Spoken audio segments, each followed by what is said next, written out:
I'm here with Panos of Aetherian to talk about the latest record at Storm's Edge, out right now on Life Force Records. Thank you for taking the time to join me to talk about this record and about the band. It's a pleasure seeing you. How's things going? Everything is good. The album is out. We are extremely happy, and good things are happening. So let me start off by asking you this. This is the band's second record. So what lessons have you taken from the debut album? What did that album teach you that better prepared you guys for this record?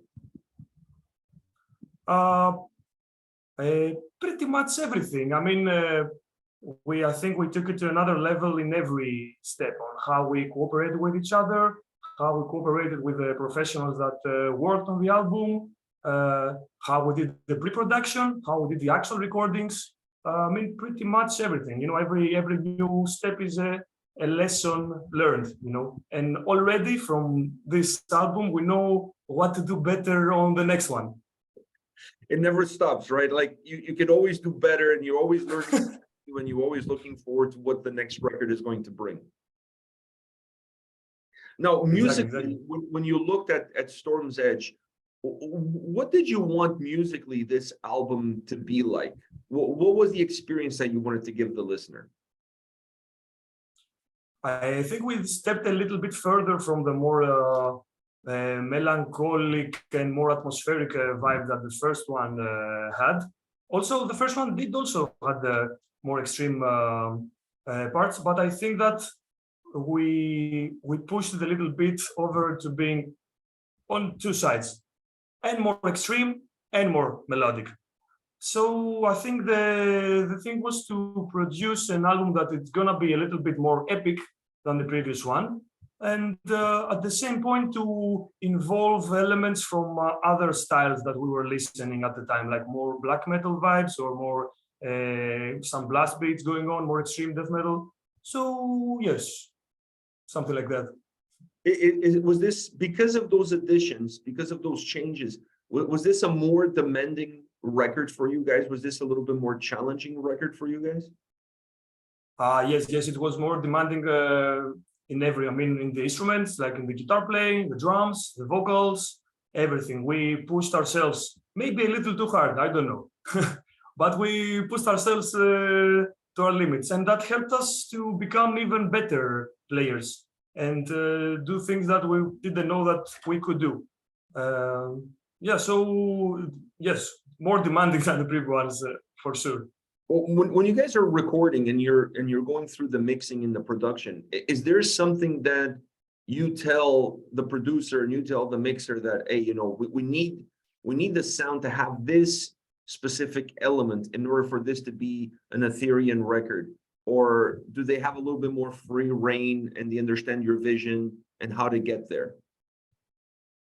So regarding the production, we gave the producer Fotis some of our favorite albums that the sound is our favorite, and we told him, okay, do something like that. But we gave him free range to do and choose what is best for us, let's say. I mean, we came up with a song, we came up with the lyrics, we present, the whole tracks, the whole album. It was like, okay, this is what we need to record. How we're gonna record it and how it's gonna sound, it's mostly up to you. Of course, we were, together with him and, feedback and everything in the mixing process, but most of it is his own, choice, let's say. When you look at the overall... And this is also the difference with working with a producer and just recording it at the studio, basically. So when you guys were looking at that perspective, were you at any point concerned that the overall heaviness and thickness of the sound of this album maybe would hide a little bit of the more melodic sound that the record still has? Hide, not exactly. My own, a little bit of fear, let's say, was to make it sound too polished and not have, its uniqueness, its rawness. But I think that it is raw in a little bit. It has, more grand production, but it still preserves these raw elements. So for me, it was a good balance between a polished production and the raw production. And how was it for you vocally? You said that this album, from a sounds perspective and from everything that went to it, was definitely challenging, and there was definitely things that you guys had to work with. What about you vocally? How was it for you? Yes, I tried to, to push myself a little bit and try something different than just low growls and a little high scream there. Just doing more vocal range, more mid to high, high to low, and then adding a little bit more voice into the growls. We call that, I don't know, there's not an official term, maybe there is, we call them Godzilla vocals in a way. The ones that you add a little bit more note, let's say, to the growls. So we experiment a little bit with that. What was really hard for me personally was that at the time that I entered the studio to record the vocals was 2 weeks after I have recovered from COVID, which was a little hard because it was very sore, everything. And it was, in the beginning, was horrible. I mean, the first 2 songs, we hear them and say, okay, it is what it is. It's not that good, but what can we do? So because we had, a time schedule. But following up, the following days, this worked better and better and better. And in the end, we re-record the first 2 songs. And in the end, it worked out well. But it was, a little bit, I was a little anxious about that, it was a little pressure. But it worked out well, so hooray. So not only the band is improving and growing, as a vocalist, you feel like you're on that same path parallel to the band's growth? Yes, I mean, some years ago, I was not even, thinking about getting vocal lessons or anything. Like, it was just, just doing what comes out, But at some point, you need to, calibrate yourself better, in order to go up to the standards that it should be, But yes, when I started the band, I had no intention of doing vocal lessons, just shouting at the microphone. Were you warming up at shows at least? What is that? Were you? No warm up. No. I was terrible in the past. Now I do the warm ups. I take care of the system more good. Not that much alcohol before the show. A lot of water. Not shouting after the shows. You're as you get older, you're becoming wiser.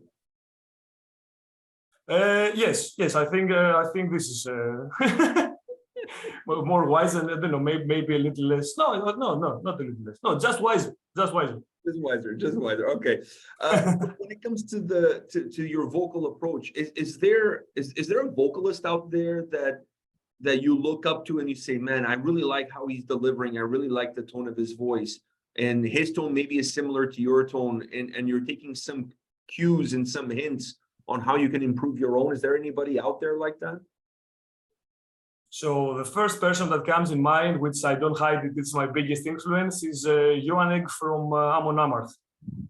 This guy is the reason that I wanted to start and doing, growling and grunt vocals.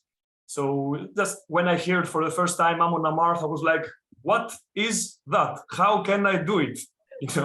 And I really like the way that he's performing the vocals. It's not just shouting, it has emotion, it has vocal range, you can understand the words as he pronounces them.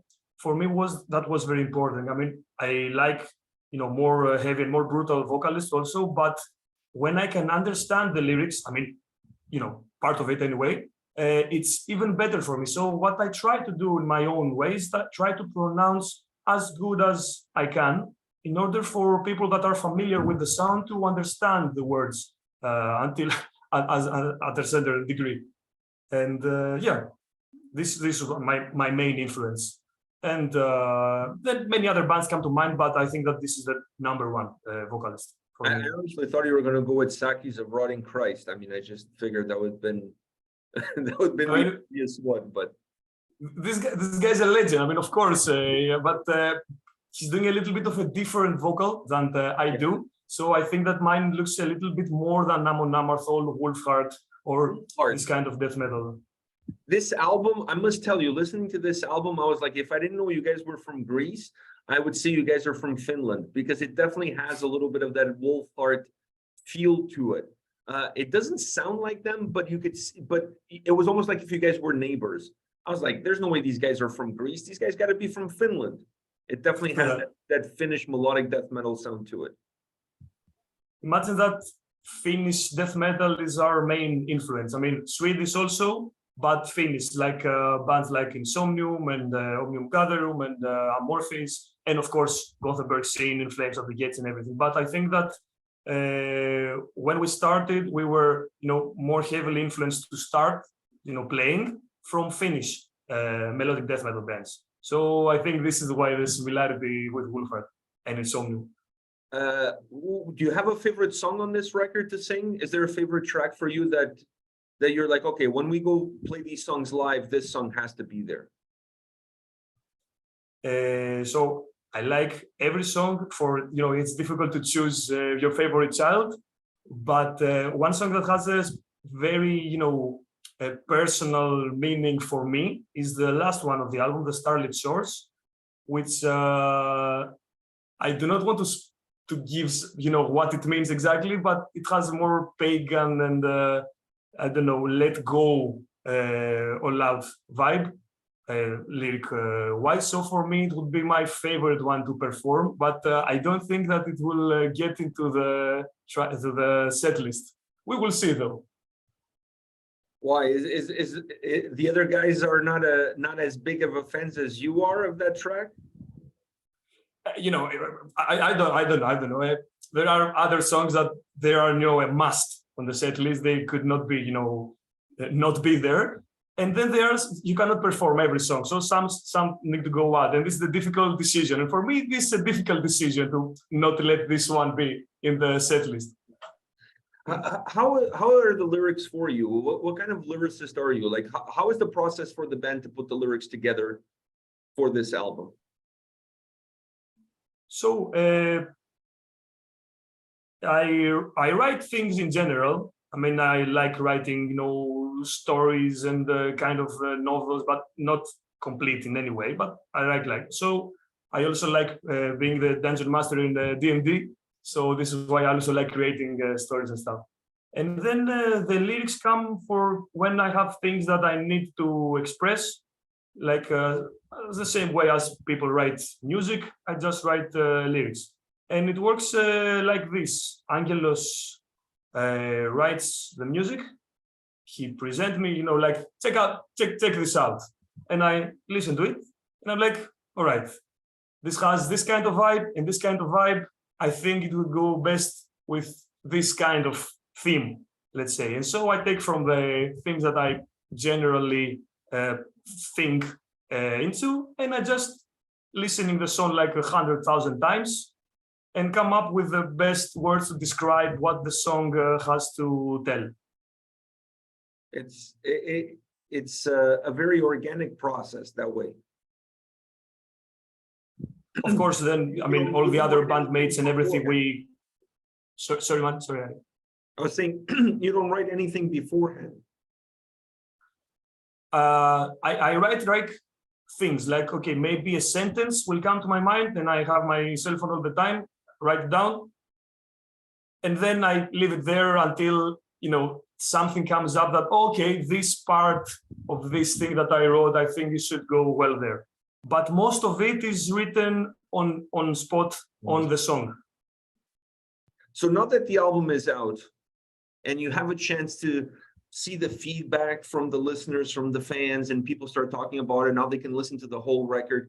Do you guys set a bar in terms of what you would consider this to be a successful record? What does that mean to you? What is a successful record?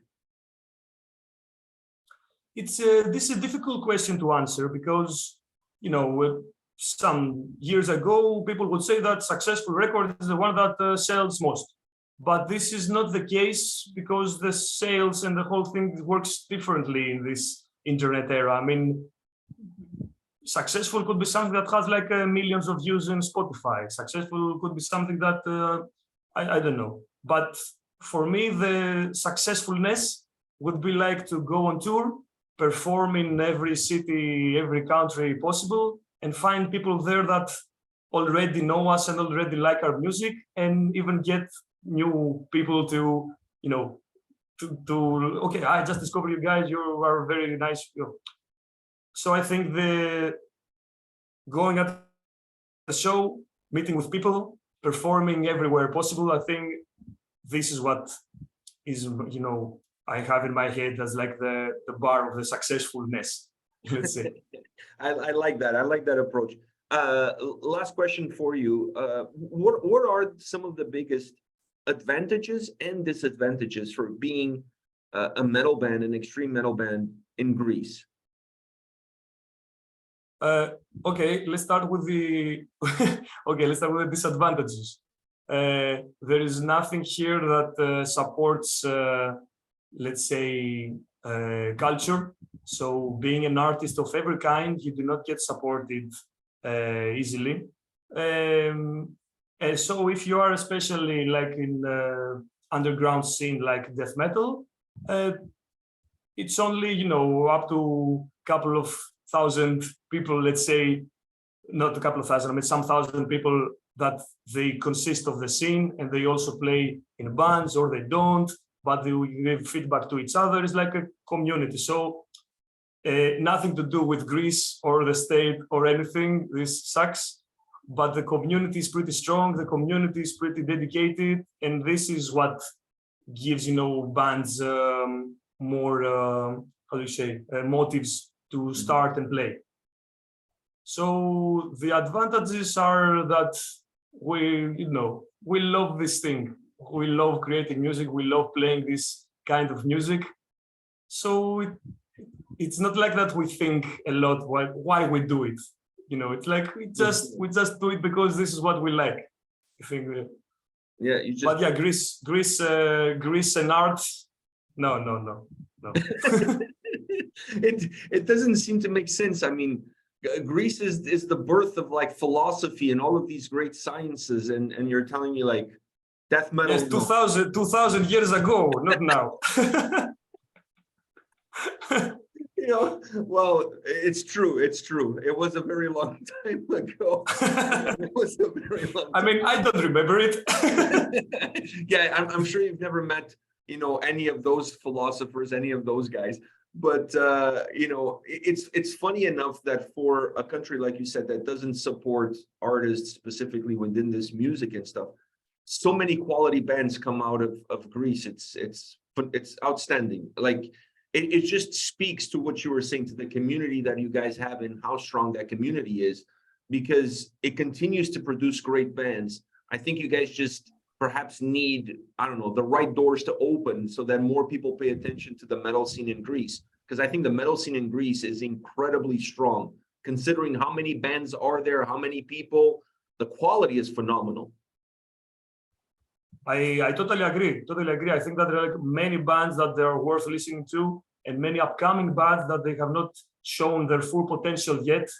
And yeah, most bands just need the right moments, the right doors to open for them for their potential to, you know, just explode. I agree. Well, Panos, thank you very much for your time today. It was an absolute pleasure to talk to you, to see you, and to chat about this record. Best of luck with the release. I really hope you guys open the right doors. I really hope you get to live your dream of playing this album live in front of everybody around the world, every city. Greek domination, if you will, across the lands. So I really hope you fulfill your dream, and thank you once again for taking the time today to chat. Thank you very much for having me, man.